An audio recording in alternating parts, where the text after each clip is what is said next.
बिस्मिल्लाहिर्रहमानिर्रहीम। अस्सलामु अलैकुम वरहमतुल्लाहि वबरकातुहू। क्या आप भी कर्ज़, बेरोज़गारी या परेशानियों में घिरे हुए हैं और हर दरवाज़ा बंद नज़र आ रहा है? तो रुक जाएं, क्योंकि आज मैं आपको कुरान की एक ऐसी ताकतवर आयत बताने लगा हूँ जो आपकी ज़िंदगी बदल सकती है।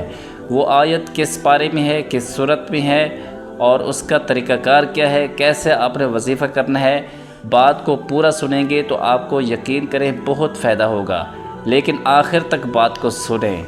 यह आयत सूरतुन नजम में है। लैसा लहा मिन दूनिल्लाहि काशिफा 27 पारे में। अब ये जो है मैं आपको तरीका बताने लगा हूँ, ये आपने हर रोज़ अमल करना है। यकीन करें अल्लाह ताला आपको बहुत सारे इनामात से नवाजेगा। अल्लाह ताला के सिवा कोई भी मुश्किल दूर करने वाला नहीं। इसका तर्जुमा क्या है? इसका तर्जुमा ये है कि अल्लाह ताला के सिवा कोई भी मुश्किल दूर करने वाला नहीं। सोचिए, जब सब रास्ते बंद हो जाएं तो एक ही दरवाज़ा खुला होता है, वो है अल्लाह ताला का दरवाज़ा।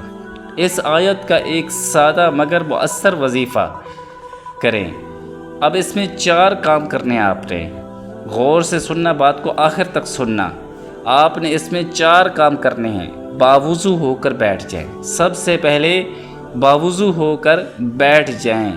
नंबर 2, 3 मरतबा दरूद शरीफ पढ़ें, जो कोई सा भी दरूद शरीफ हो जो आपको आता हो। नंबर 3, इस आयत को 100 मरतबा पढ़ें। वो कौन सी आयत है? लैसा लहा मिन दूनिल्लाहि काशिफा। फिर आखिर में नंबर 4, आखिर में 3 मरतबा दरूद शरीफ पढ़ें। फिर दिल से दुआ करें। दिल से दुआ का मतलब ये यकीन से, या अल्लाह मुझे हलाल रोज़गार अता फरमा, या अल्लाह मेरे कर्ज़ ख़त्म फरमा, या अल्लाह मेरी हर मुश्किल आसान फरमा।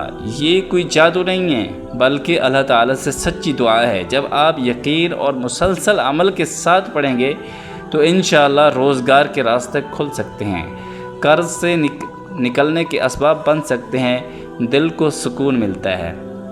वजीफ़े के साथ मेहनत और कोशिश भी ज़रूरी है। सिर्फ़ ये नहीं कि आप वजीफ़ा कर लें, वजीफ़े के साथ साथ मेहनत और कोशिश भी ज़रूरी है। नौकरी तलाश करें, हिम्मत ना हारें। अगर आप भी चाहते हैं कि अल्लाह ताला आपकी मुश्किल आसान करे तो आज से ये वजीफ़ा शुरू करें और इस पैगाम को दूसरों तक पहुँचाएँ। शायद किसी की ज़िंदगी बदल जाए।